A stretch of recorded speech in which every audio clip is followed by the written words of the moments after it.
قل من بيده ملكوت كل شيء وهو يجير ولا يجار عليه إن كنتم تعلمون سيقولون لله قل فأنى تسحرون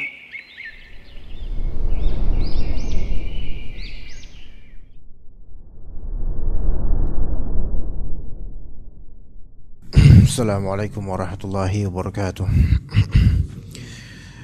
Innal hamdalillah nahmaduhu wa nasta'inuhu wa nastaghfiruh wa na'udzu billahi min shururi anfusina wa sayyiati a'malina may yahdihillahu fala mudilla lahu wa may yudlil fala hadiya lahu. Asyhadu an la ilaha illallah wahdahu la syarika lahu wa asyhadu anna Muhammadan 'abduhu wa rasuluhu la nabiyya ba'dahu.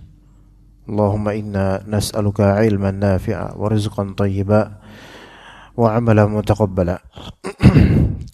Tapi khas sekalian rahimani wa rahimakumullah, insyaallah kita lanjutkan kajian kitab Zad al-Mustaqni' di kitab Taharah, menggantikan kemarin hari yang tidak sempat kita kajian. Pembahasan lanjutan dari masalah atau dari kitab At-Taharah bab al-ghusl. Di kalimat Syekh Musa al-Hajjawi rahimahullah ta'ala, dan ini kalimat dan hukum ini hukum yang masyhur di kalangan ulama, yaitu wa man lazimahul ghuslu haruma alaihi qiraatul qur'ani wa ya'burul masjida li hajatin wa la yalbathu fihi bighairi wudu'in. Dikatakan oleh Syekh Musa al-Hajjawi, yaitu orang yang wajib mandi padanya, orang yang memiliki kewajiban untuk mandi, maka haram atasnya untuk membaca Al-Quran. Juga tidak boleh menetap di masjid. Dia boleh untuk melewati masjid sementara, namun tidak untuk menetap di masjid. Kecuali atau dia boleh untuk melewati masjid karena ada hajat, dan tidak menetap di masjid tanpa wudu. Nanti kita bahas secara rinci dari semua tiga hal ini insyaallah ta'ala. Kita mulai dari kalimat Al-Hajjawi rahimahullah, wa man lazimahul ghuslu haruma alaihi qiraatul Qur'an. Orang yang wajib mandi maka haram atasnya membaca Al-Quran. Di sini ada rinci, ada tafsil, rincian yang perlu dipahami oleh semua dari kita, karena ini berkaitan dengan kita semua dan juga kaum muslimin serta istri dan anak kita. Orang yang lazima al-ghusl, yang wajib untuk mandi, yaitu ada tiga kemungkinan: imma dia junub, atau haid, atau nifas. Ya, junub, haid, atau nifas. Dan juga ada yang lainnya, mungkin bagi yang sebagian ulama mewajibkan mandi bagi yang baru masuk Islam. Taib, mungkin ada 4 di sini. Walaupun yang keempat ini diperselisihkan oleh ulama. Jadi yang wajib mandi di sini ada 3 atau 4. Yang pertama yaitu yang junub, yang kedua haid, atau yang ketiga nifas. Dan tambahan yang keempat mungkin bagi sebagian ulama, yaitu yang masuk Islam wajib mandi bagi sebagian ulama.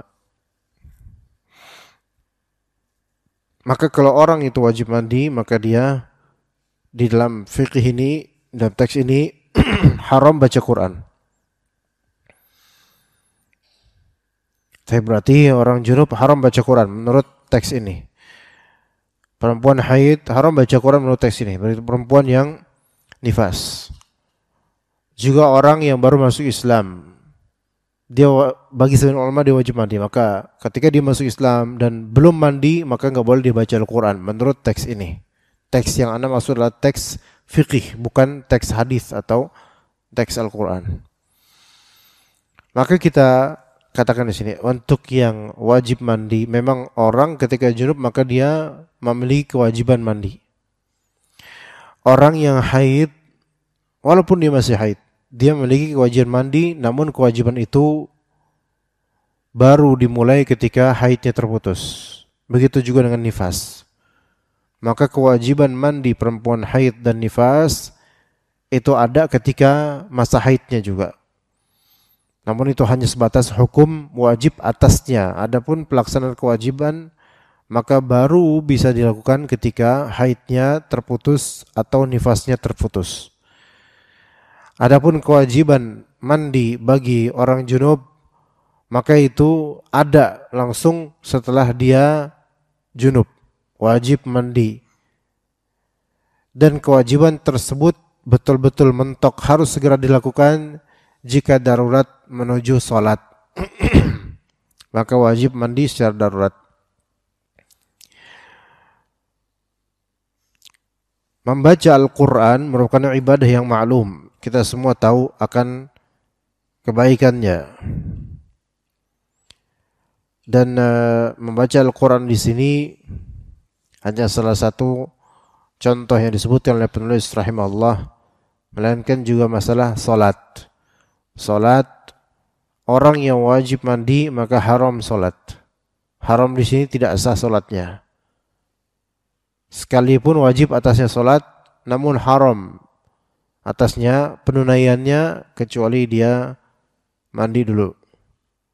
Tawaf itu juga haram bagi yang wajib mandi atasnya. Orang junub tidak boleh tawaf. Perempuan haid dan nifas tidak boleh tawaf. Kemudian masul mushaf, menyentuh mushaf. Maka orang yang wajib mandi itu tidak boleh menyentuh mushaf. Ya, tidak boleh menyentuh mushaf. Orang junub tidak boleh menyentuh mushaf secara langsung dari kulit ke mushaf itu. Dan juga orang yang haid dan nifas. Taib, kemudian membaca Al-Quran dan menetap di masjid. Membaca Al-Quran. Membaca Al-Quran dikatakan di sini haram sampai dia mandi. Sampai dia mandi besar. Taib, bagaimana kalau misalnya dia wudu dan belum mandi? Dia wudu, misalnya dia junub dan dia wudu, belum mandi. Maka tetap pada asalnya dalam fikih atau mazhab Hanbali ini termasuk tidak boleh tetap membaca Al-Quran.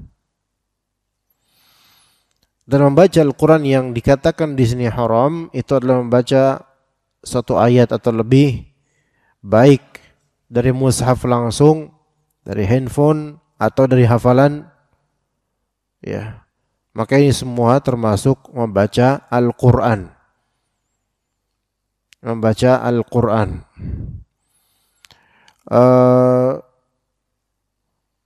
Perkataan qiraatul Quran, membaca Al-Quran itu tilawah. Maka bedakan antara qiraatul Quran dengan qiraatul dzikrin yuwafiqul Quran. Ada dua istilah di sini. Qiraatul Quran itu membaca Al-Quran, yaitu tilawah.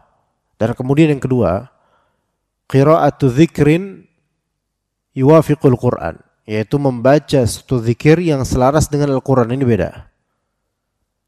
Membaca Al-Quran itu tilawah, ada satu.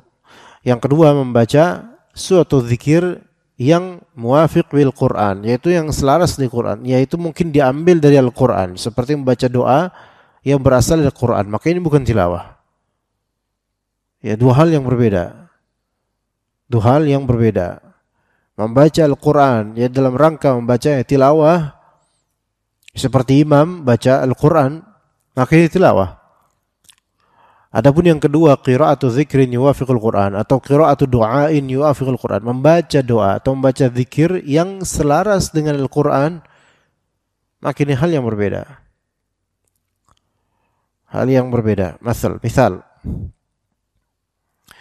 kita dimakruhkan untuk membaca Al-Quran ketika ruku' dan sujud. Ketika ruku' kita diharapkan untuk mengagungkan Allah Subhanahu wa ta'ala. Ketika sujud itu untuk bertasbih juga. yaitu bertasbih mensucikan Allah Azza wa Jalla, bukan tempat untuk baca Quran. Namun di sisi lain kita dianjurkan untuk berdoa di sujud kita. Nah, kemudian kita juga dianjurkan untuk mengambil doa dari Al-Quran dan Hadis. Nah, di sujud kita kemudian mengambil doa dari Al-Quran. Rabbana atina fid dunya hasanah wa fil akhirati hasanah wa qina adzabannar, itu adalah di Al-Baqarah. Maka kita pun berdoa di sujud kita dengan doa yang selaras dari Al-Quran. Pertanyaannya, apakah ini tilawah atau bukan? Ini bukan tilawah. Ini adalah membaca zikir atau doa yang ada di Al-Quran, selaras dengan Al-Quran. Maka ini bukan tilawah. Makanya kemakruhan itu hilang, tidak makruh, karena kita berdoa ini tidak sedang dalam rangka tilawah, melainkan sedang dalam rangka zikir atau doa. Tapi begitu juga dengan zikir pagi petang. Kita ada ayat kursi 3 surat terakhir. Dan itu yuafiq bil Quran, bahkan itu Al-Quran pada asalnya. Namun ketika itu memang dimaksudkan adalah zikir dengan momentum khusus, yaitu zikir pagi petang dan sudahnya, maka ini masuk dalam qiraatu dzikrin yuwafiqul Quran, membaca zikir yang selaras dengan Al-Quran. Artinya ini keluar dari apa yang tadi disebutkan dalam nas fikih, teks fikih. Dilarang bagi yang wajib mandi baca Quran. Taib, sekarang kan istri antum bertanya, Mas, gimana kalau misalnya saya haid terus pengen zikir pagi petang? Pernah nggak ditanya kayak gitu? Ya, nggak pernah, Pak. Nggak pernah, mungkin karena istri kita nggak zikir pagi petang, atau mungkin kita juga nggak. Ayo ajarin istri zikir pagi petang, ajarin istri zikir pagi petang, selalu ingetin. Tapi kita nggak bisa ingetin istri-istri kecuali kalau kita juga melakukannya, gitu loh. Nah, misalnya istri bertanya, Bang atau Mas atau Pak atau dan seterusnya, kalau misalnya kita memang dilarang baca Quran pas lagi haid, dan memang iya, misalnya ya ini menurut sebagian ulama dilarang baca Quran pas lagi haid. Ini gimana kita zikir pagi petang sementara ada ayat kursi dan juga 3 surat terakhir? Ya, nanti antum ditanya sama istri antum kayak gitu, antum masih nanya lagi ke ana, setelah ana jelasin di sini ana nggak mau jawab karena udah jelasin di masjid, ya. Maka jawabannya adalah bedakan antara tilawah, baca Quran langsung, dengan membaca zikir syar'i yang di dalamnya ada Al-Quran, yang di dalamnya ada sesuai dengan ayat. Maka yang pertama ini tilawah, yaitu fokus membaca Al-Quran, dan yang ini adalah membaca zikir yang memang disyariatkan pada momentum itu sesuai dengan Al-Quran. Maka dua hal yang berbeda. Yang ini memang dilarang ketika junub, haid, nifas. Namun yang ini, yang kedua, zikir pagi petang, itu bebas untuk siapapun, baik lagi junub, baik dan seterusnya. Di sini mungkin paham insyaallah. Taib, kemudian mungkin zikir pagi petang mungkin tidak lakukan, nggak masalah. Sekarang sebelum tidur, kita dianjurkan sebelum tidur baca ayat kursi. Kemudian 3 surat terakhir juga sambil sebelumnya kita meniup sedikit. Tapi kemudian 2 ayat terakhir Al-Baqarah misalnya. Dan ini zikir yang syar'i. Sama jawabannya. Kira-kira kita tilawah atau kita ngapain di sini? Bukan tilawah. Melainkan zikir yang selaras dengan Al-Quran. Mungkin dipilih berapa ayat. Ada juga surat-surat pendek. Maka di sini tidak apa-apa bagi yang junub. Walaupun sebenarnya ulama mengatakan lebih afdal dia wudhu dulu baru baca ayat-ayat atau surat-surat ini. Jadi begitu ya. Jadi begitu.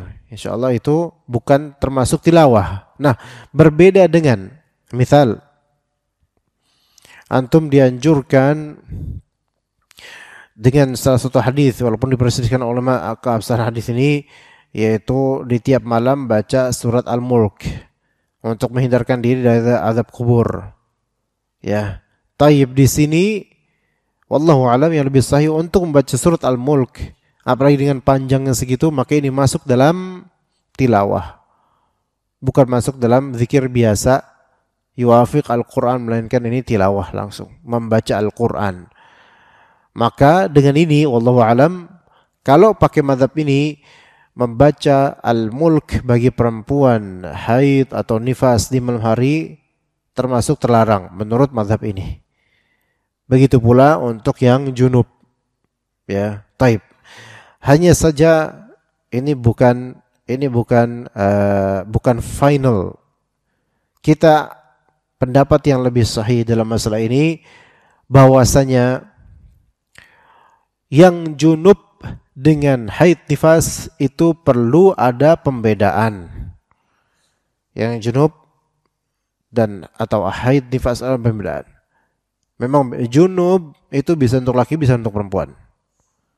Junub bisa untuk laki, bisa untuk perempuan. Dan junub bisa karena keinginan sendiri dan bisa pula karena ya qadarullah junub gitu. Keinginan sendiri ya mungkin dengan jima atau dengan istimna atau onani atau dengan qadarullah yaitu mimpi basah. Jadi junub itu ada yang sifatnya ikhtiyari, ada yang sifatnya ijbari. Ikhtiyari itu pilihan sendiri dan ada sifatnya terpaksa karena karena mimpi basah. Adapun haid dan nifas maka semuanya tidak ada yang sifatnya ikhtiyari. Haid dan nifas itu bukan plan kita, bukan plan penulisnya. Allah Ta'ala takdirkan dia haid dan nifas.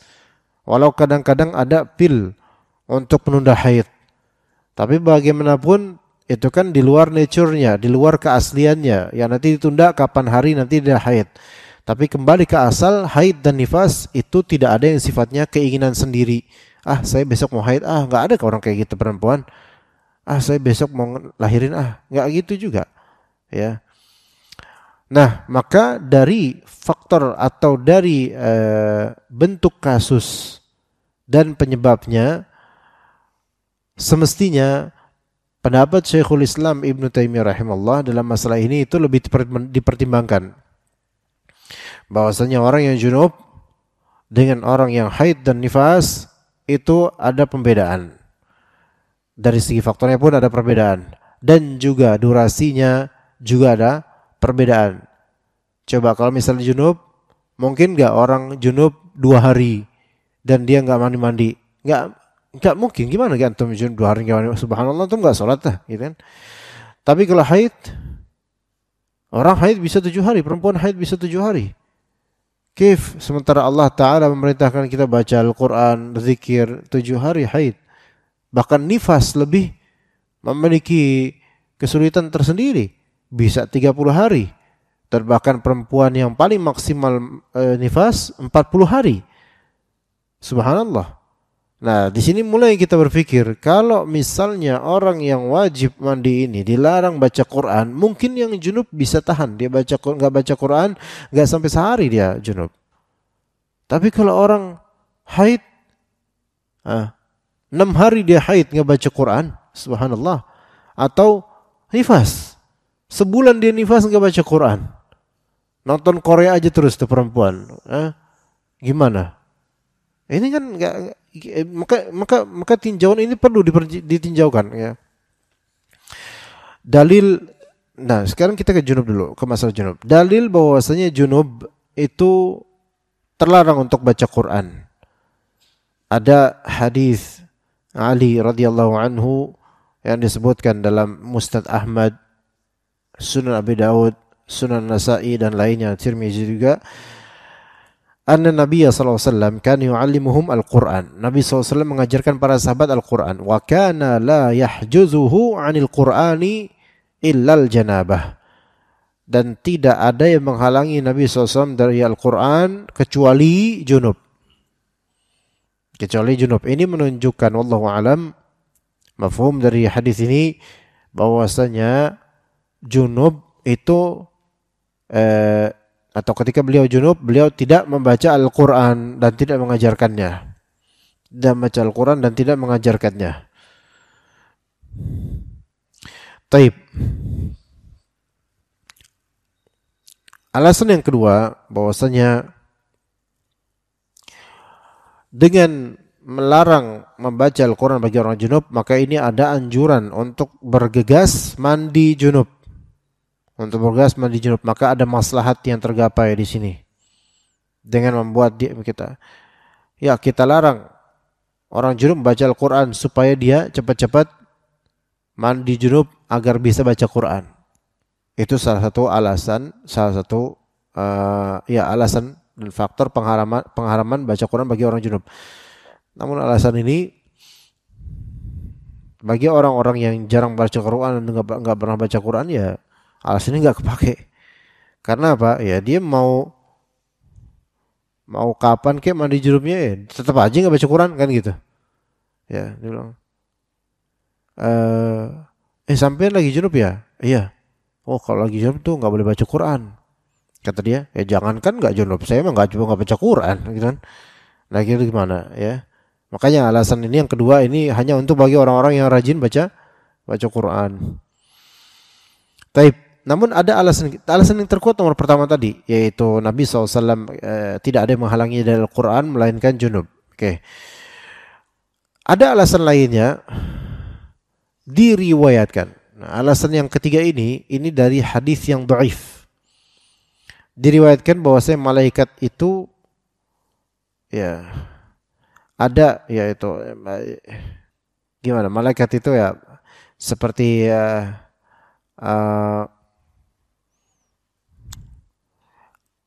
dia, ini hadis dhaif. Jadi malaikat itu semacam membacakan atau bertengger atau bagaimana di mulutnya pembaca Al-Quran gitu loh. Ya. Ini hadis yang dhaif riwayat Al-Bazzar. Ya. Tidak walaupun hadis ini juga dikatakan sanadnya itu jayyid, namun ini dipermasalahkan oleh sebagian dari ulama. yakni malaikat, faedahnya begini, kalau misalnya malaikat itu mendekat kepada orang yang baca Al-Quran dan bahkan melekatkan bibirnya ke bibir pembaca Al-Quran, taib, oke. Anggap hadis ini sanadnya jayyid, kita ambil hadis ini. Maka faedahnya adalah malaikat itu tidak mendekati orang junub. Tidak mendekati orang junub. Gitu, tidak mendekati orang junub kecuali dia berwudu. Tidak mendekati orang junub kecuali dia berwudu. Maka kalau dia membaca Al-Quran, maksudnya manusia ini yang junub membaca Al-Quran, malaikat berusaha mendekatinya, namun malaikat yata'adza, yaitu merasa tersiksa atau enggak suka dengan apa yang ada pada tubuh orang junub ini dari junubnya. Ditambah ada sebuah hadis, dan ini dhaif, bahwasanya malaikat itu la tadkhulu buyutan fihi junub. Ini hadis dhaif. Malaikat tidak masuk rumah yang di dalamnya ada orang lagi junub. Ini hadis dhaif, ya, ini perlu diingat ya. Ya, malaikat tidak masuk ke rumah seseorang yang di dalamnya ada orang junub. Ini hadis dhaif. Ya. Ya kalau kayak gini mah disamain juga dengan gambar dan juga adanya anjing di rumah gitu. Ya, jadi ada anjing, ada orang junub di rumah. Sama-sama enggak, kalau adanya anjing di rumah benar, itu emang disebutkan dalam hadis lain. Tapi kalau orang junub maka hadis dhaif. Hadisnya dhaif. Namun berangkat dari ini adalah ulama yang dipakai alasan oleh sebagian ulama yang mengharamkan baca Quran bagi orang junub. Orang kalau misal baca Quran dalam keadaan junub, malaikat akan berusaha mendekatinya, namun mereka justru enggak jadi mendekatinya gara-gara apa? Gara-gara ini orang junub. Oh, taib, oke. Mungkin begitu, wallahu a'lam. Ya. Tapi anak, dan juga mungkin antum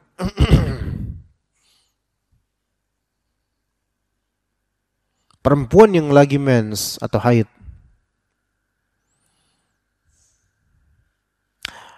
kenyataannya wallahu alam, dan ini memang juga menjadi kearifan lokal juga, mindset lokal juga, Perempuan yang haid, perempuan yang lagi mens itu kemungkinan diganggu syaitan itu lebih besar daripada yang tidak sedang haid.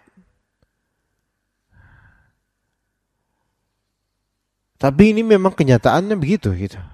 Kenyataannya begitu. Kenapa? Kalau kita cari dalil syar'inya, ana nggak tahu. Ya, ana nggak tahu dalil syar'inya, maksudnya nas langsung dari Al-Qur'an atau hadisnya, ana nggak tahu, tidak tahu.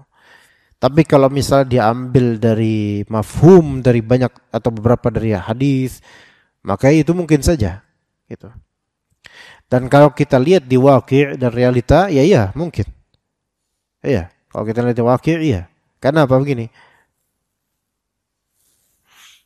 Syaitan itu kata Nabi SAW yajri min ibni Adam majrad dam, yaitu mengalir di tubuh di tubuh anak Adam dengan aliran darah. Ya, dengan aliran darah. Dan ketika itu aliran darah, maka di manakah bengkelnya? Bukan bengkel sih, pusatnya jantung. Jantung, hati. Ya, kalau bahasa kita hati di sini bukan liver ya, jantung. Jantung fisik. Ya. Dan syaitan itu ketika mengalir di peredaran darah, di aliran darah, itu seperti venom. Venom itu bisa.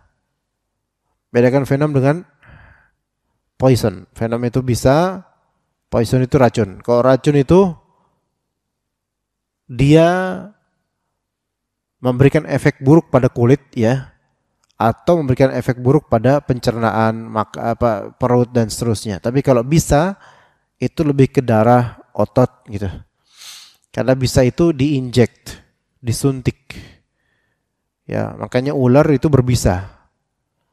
Ular beracun itu cuma ada 1 atau 2 macam. Ular berbisa ada ratusan atau puluhan. Ya begitu. Kobra itu enggak beracun, dia berbisa. Bisanya itu protein yang kalau diinjek ke dalam kulit maka kena darah dan membuat darah itu semakin menggumpal, dan itulah yang membuat akhirnya tersumbat. Gitu. Kalau bisa ini dibawa oleh darah makin dekat kepada jantung, ya, maka matilah dia. Maka itulah yang membuat mati di situ. Makanya sebagian ular berbisa tinggi ketika seseorang kena gitu, kemudian sampai kena kakinya terus lumpuh, diamputasi. Tapi alhamdulillah nggak sampai sini karena belum. Nah, syaitan seperti itu. Oke, perempuan yang haid di awal itu kenapa lebih mudah digoda syaitan? Karena emosi yang nggak stabil. Masalah darah. Kenapa orang meradang? Kenapa orang darah tinggi, terus marah-marah? Disenangi syaitan. Ya, meradang darah tinggi. Orang kalau udah kolesterol cepat marahnya gitu. Masalah darah. Dan kemudian kenapa bekam salah satu solusi selain ruqyah untuk menstabilkan emosi seseorang? Karena masalah darah. Makanya tanya para peruqyah atau tanya para pembekam, titik-titik yang insya Allah bagus buat menghilangkan bisikan syaitan itu ada, terutama di bagian kepala. Anak bukan ahli dalam masalah ini, ya teman-teman peruqyah atau ahli bekam itu lebih tahu. Begitu. Nah, perempuan pun jarang dibekam di bagian kepala, karena mereka nggak mau dibotakin, gitu kan? Botak sementara bagian apa nggak mau, ya. Mendingan ada setan di sini daripada gue dibotakin katanya. Ya. Nah, itu. Makanya kalau bilang perempuan lagi haid itu suka digondol setan dalam artiannya suka diganggu setan. Iya, karena nggak stabil emosinya. Ya, makin sakit haidnya itu makin nggak stabil emosinya. Ya begitu. Makanya setan suka dengan seperti ini, gampang ditemplokin. Terutama kalau perempuan ini ada history kena sihir, ada history kena ain, ada history. Oh itu makin bermasalah di ketika lagi haid. Ya, dan juga mungkin ketika lagi nifas, namun biasa ketika lagi haid lebih. Begitu.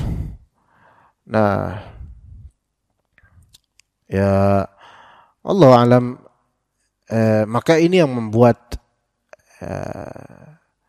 Banyak perempuan itu tidak mau membaca Al-Quran, apalagi dengan adanya hukum seperti ini. Wah, kalau saya haid saya nggak baca Quran, makin jauh.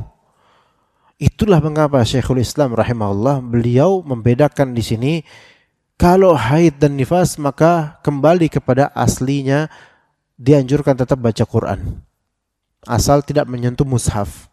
Dan itu pendapat yang ana lebih pilih itu dibandingkan pendapat sebagian ulama.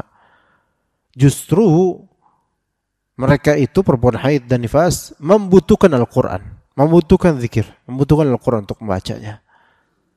Ya, membentengi diri dari syaitan dengan membaca Al-Quran asal tidak menyentuh mushaf gitu aja, karena dalam keadaan hadas besar. Dan membaca Al-Quran itu dibutuhkan oleh semua kaum muslimin. Namun yang dikecualikan di sini adalah hanya laki atau perempuan yang junub, maka tidak membaca Al-Quran secara tilawah. Tidak membaca Al-Quran secara tilawah. Maka nanti kalau misalnya istri antum haid dan selama ini meyakini bahwasanya perempuan haid tidak membaca Al-Quran, dan itu adalah a big question sebenarnya, maka mulai sekarang anjurkan tetap baca Quran. Jangan tinggalkan Al-Quran, gitu kan. Ya, jangan tinggalkan Al-Quran ketika emosi lagi meningkat karena haid, sakit bagian perutnya atau bagian kemaluannya, maka ruqyah mandiri baca Quran. Kan ruqyah itu kan tilawah juga, baca Quran, udah baca. Ya. Kalau dipikir-pikir, waduh nggak boleh saya baca Quran, ya udah selama 6 hari nggak baca Quran, maka betapa hampanya orang yang haid, kesian. Ya begitu, justru membutuhkan zikir. Maka dikatakan oleh Syekhul Islam Ibnu Taimiyah rahimahullah, innahu laysa fi man'il haidhi min qira'atil Qur'ani nususun sharihatun sahihah. Kata Syekhul Islam rahimahullah, tidak ada dalam pelarangan perempuan haid dari baca Quran, nggak ada nas yang strict dan valid mengenai pelarangan itu, tidak ada. Jadi nas yang strict, sharihah dan sahihah valid itu nggak ada yang langsung secara sahih melarang perempuan haid baca Quran, itu tidak ada. Ya. Dan perkataan beliau sahih. Perkataan beliau ini sahih, benar. Jadi nas itu kan dalil.